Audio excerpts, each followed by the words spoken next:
February 3, 2026. Pacific Ocean. China's Yaogan, 35 satellite locks onto a U.S. destroyer. 9,200 tons of steel, 555 feet long, 96 missile cells. Resolution: 0.5 meters. Enough to read a license plate from space. Then the signal vanishes. Instantly. The satellite passes again 93 minutes later. Nothing. The destroyer is gone. Here's what makes that critical. China operates 260 reconnaissance satellites. Revisit time: every 4 to 6 hours. The U.S. Navy operates 290 ships. If adversaries can track every ship, there is no surprise. No deterrence. Just targets. The answer: emissions control, orbital timing, and coordinated deception.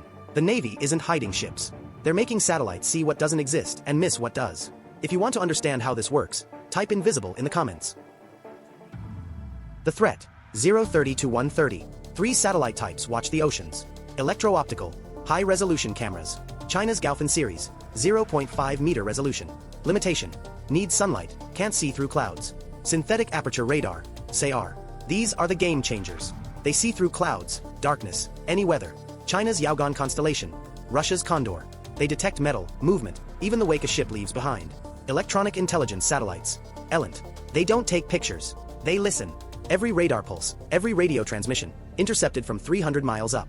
Russia's Lotus S builds an electromagnetic fingerprint for every ship.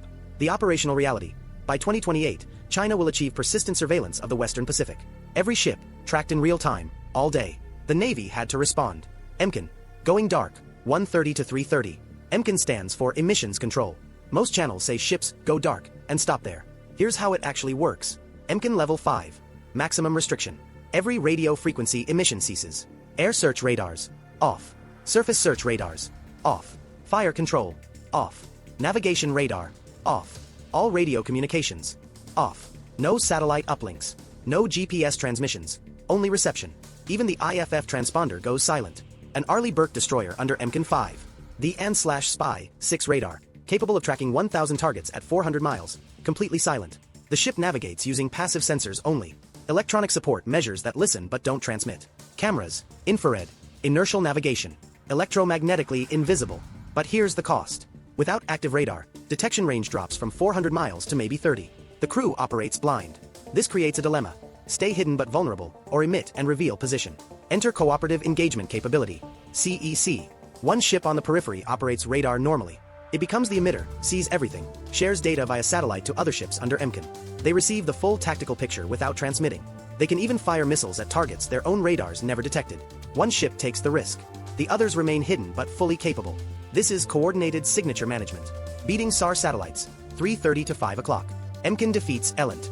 But SAR satellites don't care about radio silence. They're looking for metal and movement. Here's what most analysts miss.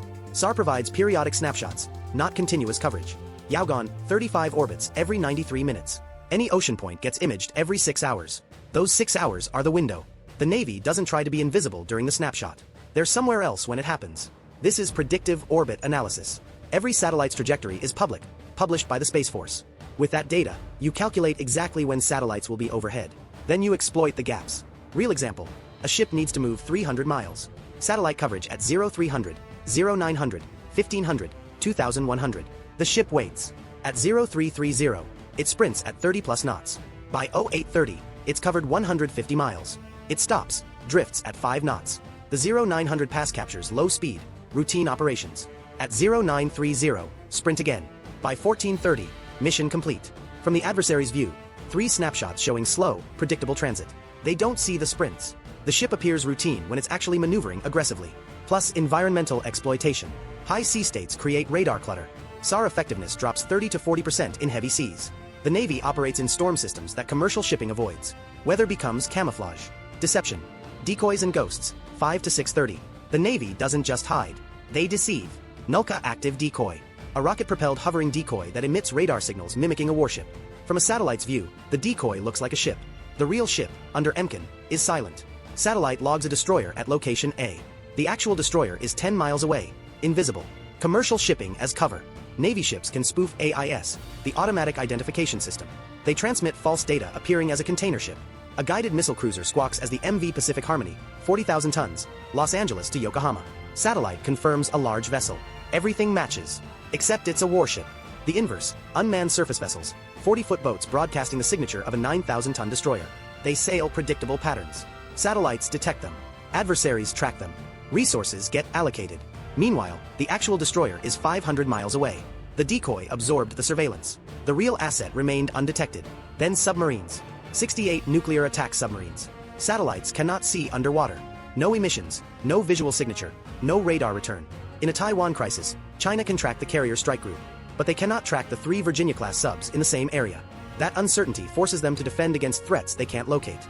And while they're spread thin, the submarines are collecting intelligence and holding targets at risk. Why it matters? 6:30 to 7:30. Why does this matter? Because deterrence requires uncertainty. If Chinese satellites provide perfect intelligence, they can plan around American forces. They can calculate response times, position counters, time operations to exploit gaps. Perfect intelligence enables perfect planning. But if satellite data is unreliable, if they can't confirm ship locations, if they don't know where submarines are operating, planning becomes uncertain. Uncertainty breeds caution. Caution prevents escalation. This creates a strategic dilemma for Beijing. If they act on faulty intelligence, a carrier strike group could appear 12 hours early. Submarine-launched Tomahawks could hit command centers before operations begin. Air defenses positioned based on wrong data get overwhelmed. This is deterrence by denial. It convinces adversaries their intelligence is compromised.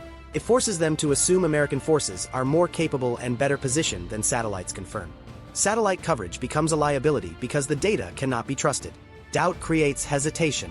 Hesitation prevents conflict. So how does the US Navy keep 290 ships invisible? They don't. They keep them untrackable. EMCAN protocols eliminate electromagnetic signatures. Orbital prediction times movements between satellite passes.